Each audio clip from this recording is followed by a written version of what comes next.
Question number 6 है, it is given that X Y Z equals to 64 है and X Y is produce to P, और X Y को P तक produce करा गया है। Draw a figure from the given information, जो information हमें गिवन है उसके बेसिस पर। If the ray Y Q bisect Z Y P and अगर एक वाई क्यू रे है जो बाइसेक्ट कर रही है जेड वाई पी एंगल को, तो बताइए कि एक्स वाई क्यू और क्यू वाई पी का रिफ्लेक्स क्या होगा। अच्छा, रिफ्लेक्स जैसे कि आपको पता होगा, रिफ्लेक्स मतलब होता है जैसे ये एक एंगल है, ठीक है, तो इसका रिफ्लेक्स क्या होगा, इसका रिफ्लेक्स होगा ये एंगल, मतलब ये बाहर का जो एंगल होता है ना, इसको रिफ्लेक्स बोलते हैं, ठीक है। जो अंदर का कोई भी एंगल होगा उसको 360 से माइनस अगर आप कर देते हैं तो आप रिफ्लेक्स पता कर सकते हैं इजीली, ठीक। Basic knowledge. फिगर हम देख लेते हैं, ये फिगर आ गया, ये जेड वाई एक्स हमें दिया हुआ है 64 और पी वाई जेड, इसको वाई क्यू बाइसेक्टर है, तो हम ये कह सकते हैं कि ये एंगल और ये एंगल बराबर होंगे, क्योंकि बाइसेक्टर मतलब होता है बाइसेक्टर किसी भी एंगल का हाफ कर देता है, ठीक है।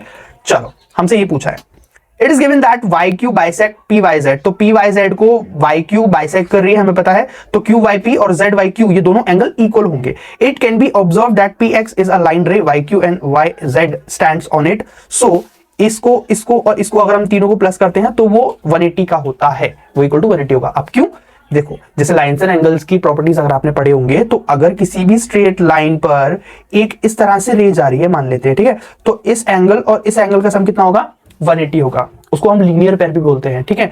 अगर इस पे एक और रे बना लूं, स्टिल इसका और इसका सम 180 होगा। अगर एक और रे बना लूं, स्टिल इसका और इसका, इन तीनों का सम 180 होगा। मतलब एक स्ट्रेट लाइन पर कितनी भी रे जाएं और कितनी भी एंगल फॉर्म हो, वो एंगल का सम 180 का 180 ही होता है और उतना ही रहेगा, ठीक है। ओके, आगे देखते हैं। सो हम इन दोनों को ऐड करते हैं, 180 आ गया। अब जेड वाई क्यू और क्यू वाई पी ये दोनों एंगल इक्वल हैं, तो हम इनको ट्वाइस ऑफ एंगल लेंगे। दोनों इक्वल हैं तो हम उसको ट्वाइस ऑफ एंगल ले सकते हैं, ठीक। सो डबल ले लेंगे क्योंकि दोनों इक्वल हैं, और एक्स वाई जेड तो हमें 64 गिवन था, 64 वहां जाएगा माइनस होगा, तो 2 Q Y P equals to double of Q Y P equals to 116 आ जाएगा।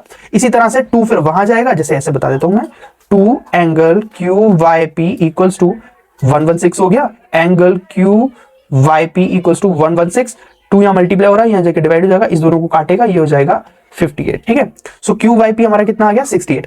अब जेड वाई क्यू और क्यू वाई पी दोनों इक्वल थे, तो दोनों के लिए एंगल हो जाएगा 58, ठीक, 58 आ गया। अब इसका रिफ्लेक्स निकालना है, तो जैसा भी मैंने आपको बताया था कि किसी भी एंगल को अगर आप 360 से माइनस कर देते हैं तो उसका रिफ्लेक्स इजीली निकाल सकते हैं। सो क्यू वाई पी का रिफ्लेक्स 360 से इसको माइनस कर दिया तो ये हो गया 302, ठीक। So X Y Q equals to this and this, इन दोनों को प्लस कर लिया और ये आ गया 122। आई होप आपको समझ में आया होगा। अब एक्सरसाइज 6.2 जो हम आगे करेंगे। Thank you so much.